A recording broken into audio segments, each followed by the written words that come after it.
اعوذ باللہ من الشیطان الرجیم بسم اللہ الرحمن الرحیم الحمد للہ رب العالمین والحمد للہ الذی ہدانا لہذا وما كنا لنهتدی لولا ان ہدانا اللہ ثم الصلاة والسلام علی اشرف الانبیاء والمرسلین ختم النبیین شفیع ذنوبنا وطبیب قلوبنا ابی القاسم محمد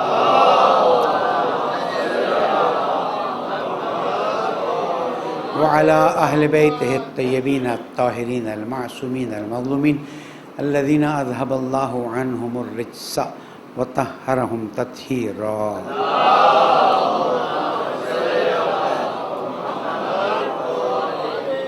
مومن کرام السلام علیکم ورحمۃ اللہ وبرکاتہ. اوصیکم ونفسی بتقوی اللہ ونظم امرکم. اپنے آپ کو اور آپ سب کو نصیحت کرتا ہوں، درخواست کرتا ہوں تقوی اختیار کیجئے، اللہ تعالیٰ کا احترام کیجئے کہ یہی کامیابی کا راستہ ہے. پالنے والے اپنی اطاعت کی لذت عطا فرما، گناہوں کو معاف فرما، ہمارے حالات کو بہتر فرما دے. درود پڑھ دیں محمد.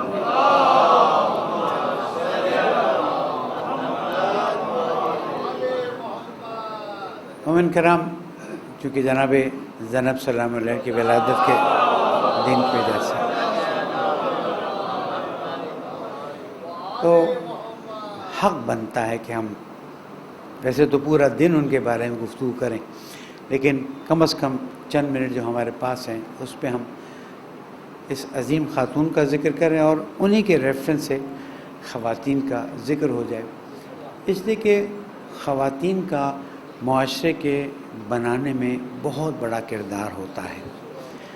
اگر ہم اسلام پہ جن خواتین کا بہت بڑا احسان ہے اور اثر ہے تو ہم شروع کریں گے مولا کائنات کی والدہ سے لے کر جناب خدیجہ سلام اللہ علیہ کے نام لے کر، اس کے بعد جناب فاطمہ زہرا سلام اللہ کا نام لے کر، اور پھر جناب زینب سلام اللہ کا نام لے کر. ویسے تو لسٹ بڑی ہے، لیکن جن خواتین نے بہت زیادہ اثر اسلام پہ ڈالا ہے تو مردوں کا ذکر ہو جاتا ہے، ان کا ذکر نہیں ہوتا. اگر مولود کعبہ کا ذکر آئے گا تو اس خاتون کا ذکر آئے گا کہ جو خانہ کعبہ کے پاس کھڑی ہو جاتی ہیں اور کھڑی ہو کے کہتے ہیں پالنے والے اس حمل کو میرے لیے آسان فرما. اور پھر دروازہ بھی نہیں کھلتا ہے، دیوار شک ہوتی ہے، وہ اندر چلی جاتی ہیں. اب شکوک و شبہات تو ہر چیز میں پیدا کیے جاتے ہیں، لیکن تاریخ اپنے سامنے بالکل کلیئر پکچر دیتی ہے کہ وہ واقعہ کیا ہوا، کس طرح سے ہوا. پھر ہم دیکھتے ہیں کہ ایک خاتون اعلان نبوت و رسالت اعلان. پھر میں اس بات کو واضح کر لوں، پتہ نہیں کیوں مسلمانوں میں یہ بات، الفاظ بھی سنبھال کے استعمال کرتا ہوں، میں کسی کی دل آزاری کی خواہش نہیں رکھتا. یہ 40 سال پہ رسول اکرم کے نبی ہونے کا اعلان کس نے کیا ہے؟ نبی. کنت والآدم بین الماء والطین، میں تھا جبکہ آدم مٹی اور پانی کے دوران سے گزر رہے تھے. اللہ نے مجھے اپنے نور سے خلق کیا اور پھر میرے نور سے مولا کائنات اور اہل بیت کی خلقت ہوئی. اسی لیے ہم کہتے ہیں جب علم حاصل کرنا ہو نا تو اوتھینٹک سورس کے ذریعے جانا ہوتا ہے. اور اوتھینٹک سورس وہی ہے جن کو مثلا اگر ایجوکیشن کے لحاظ سے دیکھیں تو HEC نے سرٹیفائی کیا ہوا، پھر اس یونیورسٹی نے سرٹیفائی کیا ہوا. تو دین کے معاملے میں جس کو اللہ نے سرٹیفائی کیا ہے وہ ہمارے لیے قابل قبول ہے. دوسروں کا بھی احترام ہے، ہر اچھے کا احترام ہے اور ہر برے کا احترام کر نہیں سکتے. تو اب جناب خدیجہ سلام اللہ علیہ نے اس سے پہلے کہ حضور اکرم اعلان نبوت اور رسالت کریں، حضور اکرم کی زندگی میں داخل ہو گئی. اچھا، ہم سمجھتے ہیں کہ جناب خدیجہ نے سمجھا کہ تو بڑی اچھی شخصیت ہے تو پھر یہ اور وہ ہے. یہ کام آسمان پہ انجام پا جاتے ہیں، اس لیے کہ جس خاتون کے ذریعے اس دنیا میں 12 معصوم، اور پھر 12 امام نہیں کہہ رہا ہوں، وہ پھر لوگ کہتے ہیں وہ تو حضرت علی تو جناب خدیجہ سے نہیں تھے، 12 12 معصوم، خاتون جنت اور 11 امام. میری کوئی غلطی تو نہیں ہو رہی یہاں پر؟ ہاں، 12 معصوم جن کے ذریعے اس دنیا میں آنے والے ہیں اور جو کائنات کو اپنے نور سے روشن کرنے والے ہیں. اس خاتون کا کیا مقام ہونا چاہیے؟ اس خاتون کی کیا عظمت ہونی چاہیے؟ اب اگر کسی نے کتابوں میں ان کی عظمت کو بیان نہیں کیا تو اس سے عظمت کم نہیں ہو جاتی ہے. آپ جب حقائق کی طرف دیکھتے ہیں، بڑی بڑی شخصیتوں کی عظمت بیان نہیں ہوئی. جناب سلمان فارسی کی عظمت کہاں بیان ہوئی؟ جناب عمار یاسر جیسی شخصیت کی عظمت کہاں بیان؟ اگر بیان نہیں ہوئی تو اس کا مطلب نہیں وہ عظیم نہیں تھے. عظیم تو جناب خدیجہ سلام اللہ علیہ نے رسول اکرم کا اس وقت ساتھ دیا جب کوئی ساتھ دینے کے لیے تیار نہیں تھا، اور جب ان کے ہاں ولادت ہوتی تھی تو اللہ سبحانہ و تعالیٰ نے 4 عظیم خواتین کو ان کی مدد کے لیے، اور پھر انہوں نے حضور اکرم کے اعلان رسالت و نبوت کے بعد تو وہ خدمت کی کہ جو اپنی جگہ پر. اس کے بعد ہم آ جاتے ہیں جناب فاطمہ زہرا سلام اللہ علیہ پر کہ صلی اللہ محمد والے کہ انہوں نے اپنے بابا کا ساتھ دیا. چھوٹی سی تھی، اس کے بعد بھی ساتھ دے رہی. اس کے بعد اپنے بابا کے حقیقی جانشین، وصی، ولی، وارث، خلیفہ بلا فصل کا ساتھ دیا، اور اس وقت تک ساتھ دیا جب تک سانس جاری تھی. ایک جملہ، ایک لفظ شکایت کا کبھی بیان نہیں کیا ہے. اب تاریخ میں چیزیں لکھ دی جاتی ہیں. تاریخ کا ایک المیہ سمجھاتا چلوں. تاریخ کا ایک المیہ یہ ہے کہ جو کوئی بھی مولا کائنات سے مربوط رہا ہے صلی اللہ علیہ وسلم، یا جس نے مولا کائنات کا ساتھ دیا ہے، خاندان سے مربوط اور ساتھ دینے والے، اور پھر ساتھ دینے والے، ان پر جو تاریخ نے ظلم کیا ہے، اس پر ایک پوری پی ایچ ڈی ہو سکتی ہے کہ کن کن پر تاریخ نے ظلم کیا، اس کی وجہ کیا ہے. تو وجہ یہ ہے کہ اس شخص کو جس کو رسول اکرم نے فرمایا تھا لحموں کا لحمی و دموں کا، اور پھر پورا خطبہ غدیریہ اٹھا کے دیکھ لیجئے، آپ کو پتہ چل جائے. خاتون جنت نے اپنے کردار سے مردوں کے لیے کردار دکھانے کے لیے ایک لمبی لسٹ ہے، عورتوں کا کردار دکھانے کے لیے خاتون جنت، ان کی والدہ اور ان کی بیٹی کافی ہیں، سخت ترین حالات میں بھی. اب لوگ کہتے ہیں زمانہ بدل گیا. زمانہ بدلنے سے اصول نہیں بدلتے. زمانہ بدل گیا نا کہ سچ برا ہو گیا اور جھوٹ اچھا ہو گیا؟ نو کوشچن، امپاسبل. ہاں، زمانہ بدل گیا تو نیکی جو ہے وہ بری ہو گئی اور برائی جو اچھا نہیں ہو سکتا ہے. زمانہ بدل گیا، خیرات دینا برا ہو گیا اور کنجوسی کرنا نہیں. اصول انسانی جو ہے یہ اصول نہیں بدل سکتے. تو زمانہ بدل جائے، جن اصولوں پر خاتون جنت، ان کی والدہ اور ان کی بیٹیوں نے معاشرے میں خدمت کی ہے، اسلام کو آگے بڑھایا ہے، خواتین کی تربیت کی ہے، وہ اصول آج بھی جاری ہیں. اب ان اصولوں میں اگر کوئی اپنی شخصیت کو سنبھالتے ہوئے پائلٹ بن جاتی ہے تو اسلام منع نہیں کرتا، پی ایچ ڈی کر جاتی ہے تو اسلام منع نہیں کرتا ہے. اصول اپنی جگہ پر باقی رہنے چاہیے. یہ جو بات ٹرن ہو جائے گی میں مزید سمجھا دوں. اس کے بعد کربلا جیسا عظیم واقعہ ہوتا ہے. اس سے پہلے خود مدینہ میں جو اہل بیت علیہ السلام کے ساتھ ظلم ہوا، چاہے وہ امام حسن علیہ السلام کے جنازے پر تیر برسے ہوں یا دوسری چیزیں ہوئی ہوں، وہاں سے لے کر اپنے بابا پر ہونے والے ظلم بھی تو دیکھیں نا. وہاں سے لے کر کربلا، اور پھر کربلا کے بعد جو سختیاں، تکلیفیں، مشکلات. اب آپ کہیں کہ جناب مشکلات کا برداشت کرنا اس زمانے میں اچھا تھا، آج اچھا نہیں ہے. نہیں، مشکلات تو ارب پتیوں کے گھر میں بھی ہے، مشکلات تو جھونپڑی میں رہنے والوں کے لیے. ان کی مشکلات الگ ہیں، ان کی مشکلات الگ ہیں. ان مشکلات کو مینج کیسے کرنا, ان مشکلات کو برداشت کیسے کرنا, اس کے حل ڈھونڈنا, یہ ہوتا ہے. خاتون جنت نے اپنی بیٹی کی تربیت کتنے دن, 4 سال تک ایسی تربیت کی, 4 سال پلس مائنس, کہ جب پھر مولا کائنات نے تربیت کی کہ جب کربلا کے بعد وقت آئے تو اگر تم نے بیٹی وہ کردار ادا نہیں کیا جو کرنا ہے تو نتیجہ کیا ہوگا, ساری محنت رائے گاں چلی جائے گی. اس خاتون نے وہ جملہ بار بار ہمیں تکرار کرنا چاہیے کہ جب کوفہ کے دربار میں اس شخص نے, جس کی ماں کا پتہ نہیں, جس کے باپ کا پتہ نہیں, ماں کا تو پتہ ہے, اس نے کہا دیکھا اللہ نے تیرے ساتھ کیا کیا. تو تاریخی جملہ ہے.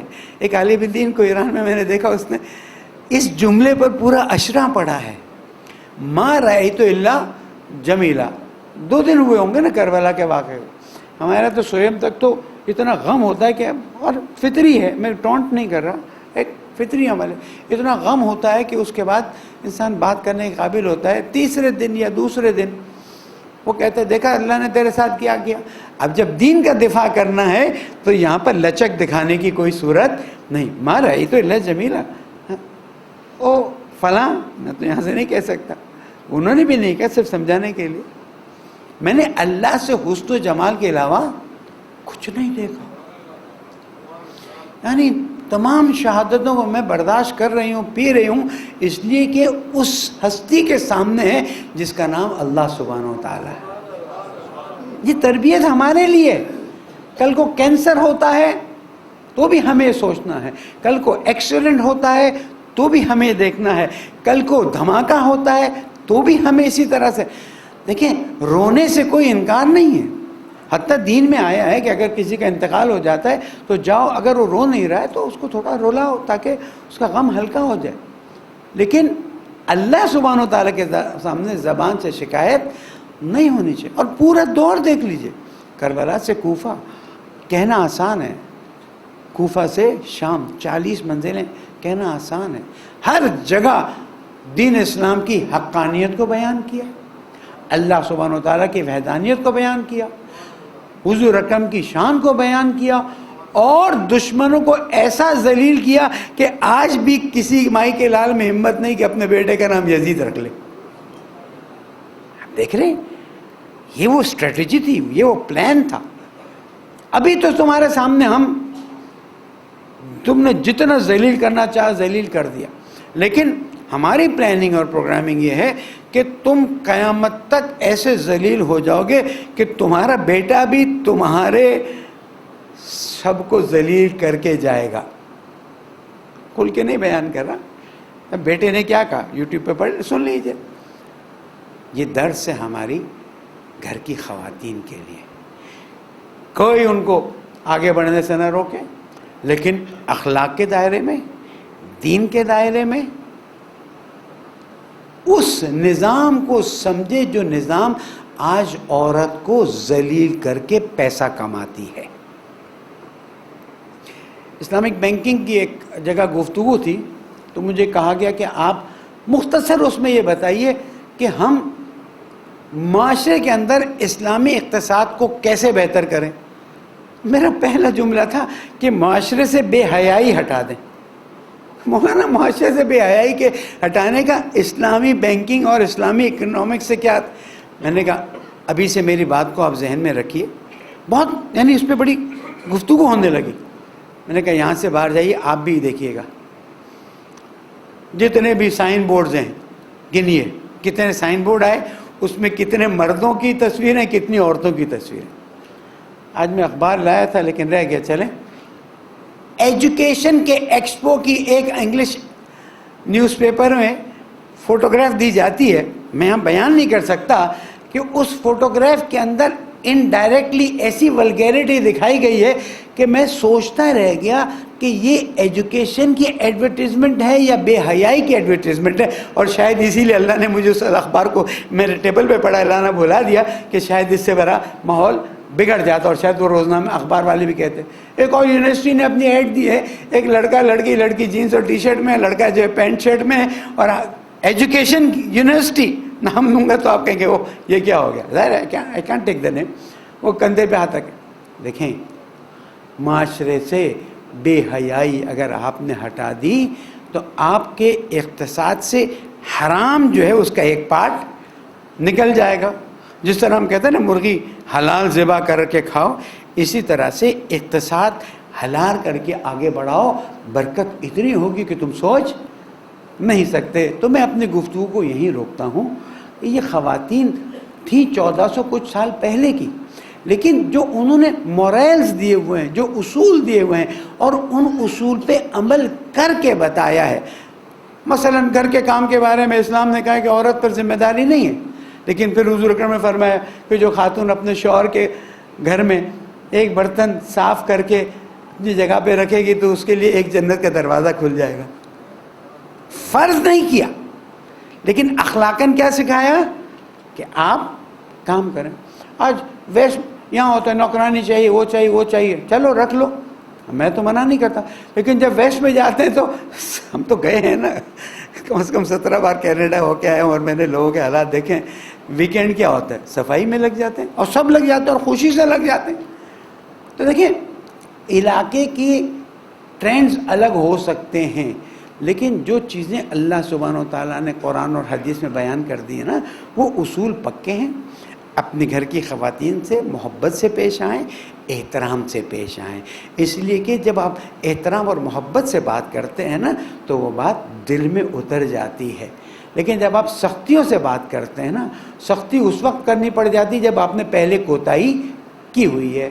ان کوتاہیوں کو نظر انداز کریں, اپنا ماحول, اپنا مزاج بہتر بنائیں. آپ دیکھیے گا, مجھے معلوم ہے آپ تھک کے گھر جا رہے ہیں تو آپ توقع کر رہے ہیں کہ یہ بھی ہو, وہ بھی ہو, وہ بھی ہو. آپ تھک کے جب گھر جائیں تو سمجھیں وہ ڈیوٹی میں بیوی بچوں کے لیے کر رہا تھا, اب یہ ڈیوٹی اللہ تعالیٰ کے لیے کر رہا ہوں. پالنے والے گناہوں کو معاف فرما, پریشانیوں کو دور فرما, ہمارے حالات کو بہتر بنا دے, مسلمانوں کو کامیابی عطا فرما دے. اے رب العزت, تیری بارگاہ میں اٹھے ہوئے ہاتھوں کی دعاؤں کو قبول فرما, زمانے کے امام کو راضی فرما, ان کے ظہور میں تعجیل فرما. بسم اللہ الرحمن الرحیم. والعصر ان الانسان لفی خسر الا الذین آمنوا وعملوا الصالحات وتواصوا بالحق وتواصوا بالصبر. صدق اللہ العلی العظیم.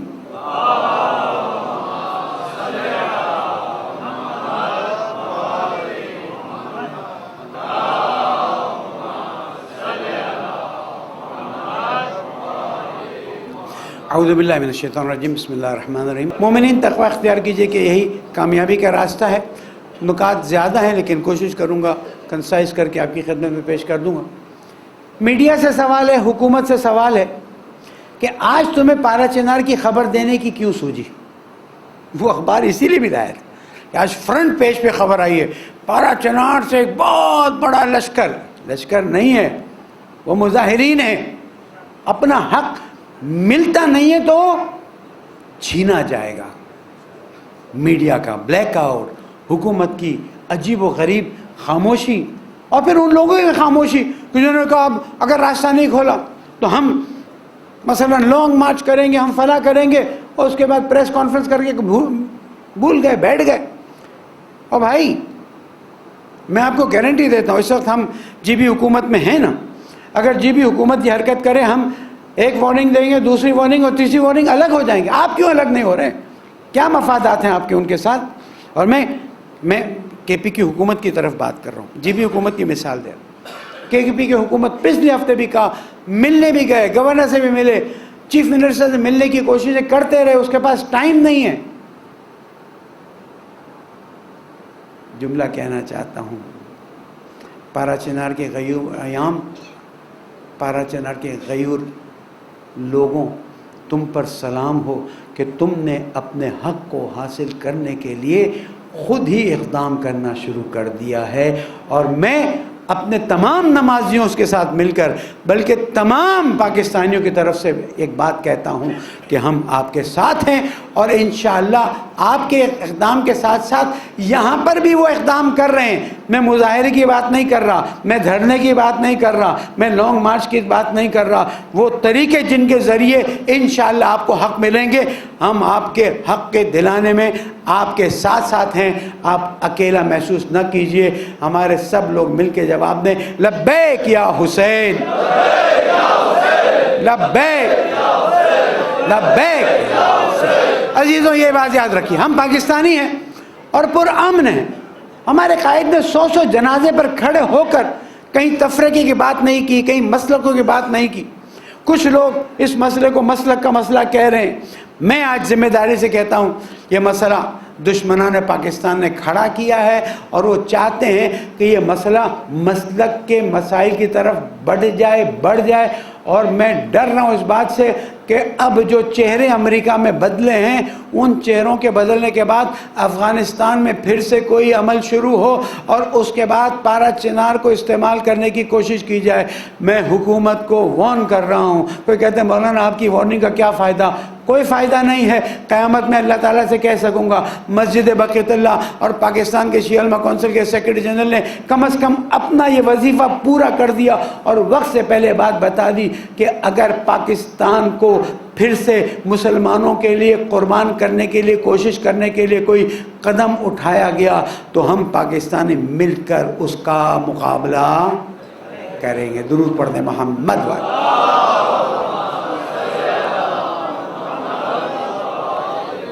انشاءاللہ میں وعدہ تو نہیں کرتا، لیکن یہ بات بتا دوں کہ پارا چنار کے لیے ہم گفتگو میں بیٹھ گئے ہیں، اور انشاءاللہ ایمرجنسیز کے لیے فلائٹ کا انتظام وعدہ نہیں کر رہا ہوں، پھر سے کل کو کہ میں زمین صاحب کوشش کر رہے ہیں، ہماری گفتگو شروع ہو چکی ہے، اور انشاءاللہ کم از کم ایمرجنسیز کے لیے تو ہم کوئی راستہ نکالیں، اور بہت جلدی جیسے ہی ہمیں پرمیشن ملے گی ہم کوشش کریں گے کہ جو ایمرجنسی۔ اب دیکھیں نا کتنی مظلومیت کی بات، 7 سال بعد ایک مسلمان پاکستانی مزدوریاں کر کے، محنتیں کر کے، حلال کمائی کر کے، تم کو فورن ایکسچینج بھیج کے کیا کہتے ہیں قطر سے پاکستان آتا ہے، کچھ دن بیٹھا رہتا ہے، پھر ایک فوج کی کانوائی جاری ہوتی ہے، جو 3 دن پہلے واقعہ ہوا ہے، فوج کی کانوائی جاری ہوتا، سمجھتا ہے ہمارے لیے بھی امن ہے۔ فوج کی کانوائی کو سیکیورٹی دی گئی، ان کو سیکیورٹی نہیں دی گئی۔ او بھائی ہمارے پیسوں سے تو سارا کام ہوتا ہے نا، ہمارے فورن ایکسچینج سے تو چیزیں ہوتی ہیں، دین وائی ناٹ، ہمیں کیوں سیکیورٹی نہیں دی جانی چاہیے؟ میں بالکل واضح کر دوں، ہم کے خواہاں ہیں۔ پارا چنار کا یہ مارچ یا یہ مظاہرہ، یہ امن مظاہرہ ہے۔ اگر کوئی واقعہ پیش آیا تو حکومت پاکستان پوری طرح سے ذمہ دار ہوگی، اور ہم ان ذمہ داروں کو معاف نہیں کریں گے۔ ایک اور درود پڑھنے محمد والے۔ غزہ اور لبنان کے حالات مسلسل آپ کے سامنے ہیں، اور پتہ نہیں ہم فیلسیز میں اور غلط فہمیوں کا کیوں شکار ہو جاتے ہیں کہ جناب اب تو یہ آ گیا ہے، اب تو وہ آ گیا ہے۔ اسی نے تو ایمبیسی کھلوائی تھی نا، اسی نے تو جو پہلے کے ظلم کیے ہیں نا۔ قائد محترم نے بڑا پیارا جملہ کہا ہے، میں سمجھ صاحب، چہرے بدلنے سے حالات نہیں بدلتے، پالیسیز بدلنی چاہیے۔ پہلے اسلحہ بیچ کر، اب دیکھیں اس الیکشن پہ پوری بات کرنی تھی، ٹائم نہیں ہے۔ اس سے پہلے وہ لوگ سپورٹ کرتے تھے جو اسلحہ بیچتے تھے اور اس کے بعد جناب اپنی فیکٹریاں چلاتے تھے۔ اب انہوں نے ساتھ دیا ہے جو ویسے ہی چاہتے ہیں اقتصاد کے ذریعے اپنے جیب بھریں۔ I'll give you one example، نام لیے بغیر، جو دیکھتے ہیں ان کو پتہ ہے۔ ایک صاحب ہے، انہوں نے ان صاحب کا ساتھ دیا، اب تو ایک صاحب ایک صاحبہ ہے نا، الیکشن میں ساتھ دیا، پیسہ بھی لٹایا، پیسہ تو بہت کم لٹایا، لیکن جیسے ہی اس کے کامیاب ہونے کا اعلان ہوا، the moment اس کے کامیاب ہونے کا اعلان ہوا، his worth increased by $28.5 billion۔ یعنی ایک یہاں سے میں اعلان کروں، اس اعلان کے نتیجے میں $28.5 ارب، $1 ارب کے لیے ہم نے ناک رگڑی لوگوں کے سامنے۔ $2 ارب کے لیے. دیکھیں جو اقتصاد کو جانتے وہ جانتے, نہیں جانتے تھوڑا بہت سمجھ لیں. ایک پریسیڈنٹ کے اعلان ہونے پہ $28.5 ارب.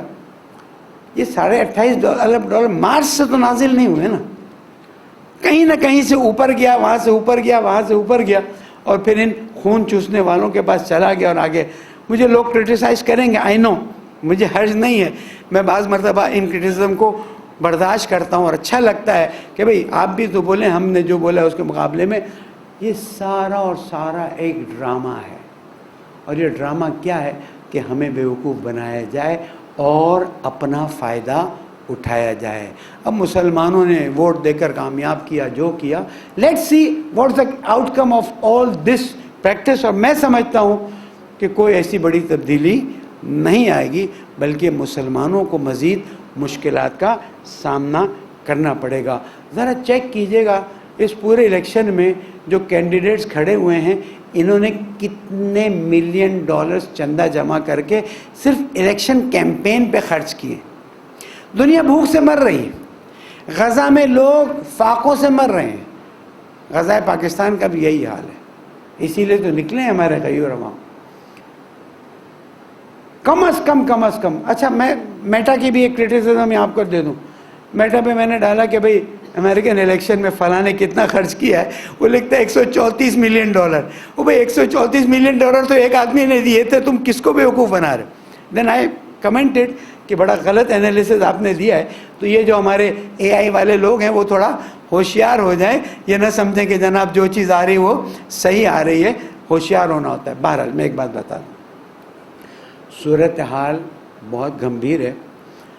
اب مجھے نہیں معلوم کہ جمہوریہ اسلامی ایران نے کیوں صبر کیا ہوا ہے, کیا نتیجہ ہے, لیکن آئندہ 6 مہینے میں جو چیزیں دیکھیں انالیسز ہیں, غلط بھی ہو سکتی, جو صورتحال پھر اس علاقے کی, نارتھ امریکہ میں کچھ نہیں ہونے والا ہے, یورپ میں اس طرف کچھ نہیں ہونے والا ہے, آسٹریلیا میں کچھ نہیں ہونے والا ہے, لیکن اس علاقے کو پھر ایک مصیبت کا سامنا کرنا پڑے گا. یاد ہے صدام کے خلاف آپریشن ہوا, افغانستان میں آپریشنز ہوئے, دوسری جگہ آپریشنز ہوئے, یمن کے خلاف کیا ہوا, وہاں پر لیبیا کے. یہ ہم نا بہت جلدی بھول جاتے ہیں. اگر ہم پچھلے 8-10 سال 15 سال کی تاریخ لگائیں نا, تو لاکھوں لوگ ذبح کر دیے گئے, لیکن ہمارے بے غیرت جو لیڈرز ہیں پوری دنیا میں, مسلمان, سو کالڈ مسلمان, پتہ نہیں ان کو مسلمان کہا بھی جا سکتا ہے نہیں, انہوں نے جو خاموشی اختیار کی ہے, یہ خاموشی مسلمانوں کے لیے مزید بری ہو جائے گی. ہم ایک بات کہتے تھے, لوگ ہمارا مذاق اڑاتے تھے, وی ڈونٹ مائنڈ, مذاق اڑانا تو کوئی وہ نہیں ہے. اور جناب آپ لوگ جو ہے وہ سوشل میڈیا کے خلاف خاموخواہ باتیں کرتے ہیں, آپ یہ کرتے. دیکھیں آسٹریلیا ہیز ڈیسائیڈڈ, کیا ڈیسائیڈ کیا ہے کہ ہم 18 سال سے کم بچوں کو سوشل میڈیا پلیٹ فارم استعمال نہیں کرنے دیں گے. انہوں نے بنائے نا, ویسٹ نے بنایا, اچھا بنایا. ہم نہیں کہتے ہر چیز برا برا برا, میں خود فائدہ اٹھاتا ہوں تو کیسے منع کروں. لیکن دیکھیں انہوں نے محسوس کر لیا کہ 18 سال سے نیچے جو ہے, دوسری جگہوں پہ 14-16 سال کے ہیں, 18 سال سے نیچے جو لڑکے اور لڑکیاں ہیں, اور نیوز پڑھیے گا آپ کو حیرانی کی ہوگی, میں وہ چیزیں یہاں پر بول نہیں سکتا, 1-2 منٹ باقی ہیں اور یہاں سے بولنا بھی مناسب نہیں. کیوں؟ انہوں نے دیکھا کہ ان چند سالوں میں ہمارے بچوں کی ہیلتھ بھی نیچے آ گئی ہے, اور ہمارے بچوں کی آئی کیو لیول بھی جو ہے وہ بہت نیچے چلی گئی ہے, ایجوکیشن بھی بہت نیچے چلا گیا. آئی تھنک سویڈن والوں نے, if I am not mistaken, Sweden والوں نے بہت پہلے سے ان چیزوں کا انتظام کیا ہوا تھا, but at the age of 12 اور 13 انہوں نے روکا ہوا تھا, تقریباً بات ہے صرف سمجھانے کے لیے. کیا اگر آج آسٹریلیا یہ پابندی لگا سکتا ہے تو میرا پاکستان ابھی سے سوچ کے کام نہیں کر سکتا؟ پھر 10 سال بعد 15 سال بعد خیال آئے گا. دیکھیں لاہور اور پنجاب میں اسموگ پہ رو رہے ہیں کہ طبیعتیں خراب ہو رہی ہیں, اسکولیں بند کرنی پڑ رہی ہیں. یہ آج ہوا, یہ آج ہوا. یہ تو جب سے حکومتیں آ رہی تھی جا رہی تھی, کھلواڑ ہو رہا تھا, لوگوں کے لیے مسائل ویسے ہی ہو رہے تھے. یہ مسئلہ تو پچھلے سال اس سے زیادہ تھا, اب اس سے بھی زیادہ ہو گیا اور ہوگا. اگر پہلے سے آج پلاننگ کر رہے ہیں, مینس لاسٹ فیو ڈیز, یہ پہلے سے پلاننگ کی ہوتی ہے. جو حکومت کے لوگ ہیں ان سے میں کہتا ہوں تم عیاشیاں کرتے ہو کرو. اب دیکھیں ججز کی پتہ نہیں کیا کیا چیز بڑھا دی گئی. I don't care for that.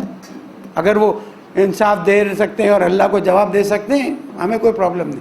لیکن یہ جو اسموک کا مسئلہ ہے, میرے بچوں کی ایجوکیشن ڈسٹرب ہو رہی ہے, اکنومی ڈسٹرب ہو رہی ہے. لاہور ایک بزنس ہب ہے, پنجاب کا وہ علاقہ, اگر پہلے سے خیال ہوتا. میں حکومت کے ان ذمہ داروں کو, مجھے پتہ ہے میری آواز اب پہنچ رہی ہے, ان ذمہ داروں سے میں کہتا ہوں یہی چیز جب حکومت میں اوتھ ٹیکنگ ہوئی اسی کے بعد شروع کر دیتے کہ بھئی کوشش کرو, وہ رکشائیں, وہ بسیں, وہ انڈسٹریز جس کے دھوئیں نکلتے ہیں. لیکن کیا کروں, مجھے ووٹ لینا ہے تو ووٹ لینا ہے تو رکشہ والے سے بھی لینا ہے, انڈسٹری والے سے بھی لینا ہے, پیسہ لینا ہے تاکہ الیکشن جیتوں. یاد رکھیے گا یہ ڈیموکریسی نا, بلیو می اور ناٹ, سوائے ہمیں بیوقوف بنانے. امریکہ میں بھی یہی, مت کہیے گا مولانا امریکہ کی ڈیموکریسی اچھی ہے, یورپ کی ڈیموکریسی اچھی ہے. It's all democracies. اور اس سے پھر مولانا کیا کریں, میرے پاس آلٹرنیٹ نہیں ہے, لیکن کم از کم یہ چیز جس طرح اپلائی ہو رہی ہے, تھیوری میں بہت اچھی ہے, جس طرح اپلائی ہو رہی ہے اس سے دنیا کی تباہی کے علاوہ کچھ نہیں آ رہا. اس سے کہ کچھ لوگوں کے مفادات, باقی لوگوں کا نقصان. بہت سی باتیں ہیں اس وقت, اور 1 منٹ آلریڈی اوور ہو چکا ہے. میں عرض کروں, سردیاں آ رہی ہیں, میرے مولا نے فرمایا ہے آتی سردی میں اپنے آپ کو ڈھانپو, جاتی سردی میں اپنے آپ کو کھلا رکھو. اگر فلو جیب لے سکتے ہیں تو لے لیجئے, اس لیے کہ بیماریاں عجیب و غریب قسم کی آتی جا رہی ہیں. بسوں میں جاتے ہیں, ٹرین میں جاتے ہیں, جہاز میں جاتے ہیں. اپنی صحت کا خیال رکھیے, اس لیے کہ آپ ہی اپنے گھر کے اساس ہیں, سرمائے, قوم کے اساس ہیں, سرمائے. اگر آپ اپنی صحت کا خیال رکھیں گے تو باقی چیزیں بہتر ہو جائیں گی. پالنے والے ہمارے گناہوں کو معاف فرما, ہماری پریشانیوں کو دور فرما, مسلمانوں کو صحیح طرح سے اقدامات کرنے کی توفیق عطا. میرے پیارے ملک کو امن کا گہوارہ بنا, بیماروں کو شفا کامل عطا فرما. جہاں جہاں مومنین ہیں, مسلمان ہیں, ان کی جان مال آبرو کی حفاظت فرما. زمانے کے امام کو ہم سے راضی فرما, ان کے ظہور میں تعجیل فرما. بسم اللہ الرحمن الرحیم. اذا جاء نصر اللہ والفتح ورأيت الناس يدخلون في دين الله أفواجا فسبح بحمد ربك واستغفره إنه كان توابا. صدق الله العلي العظيم.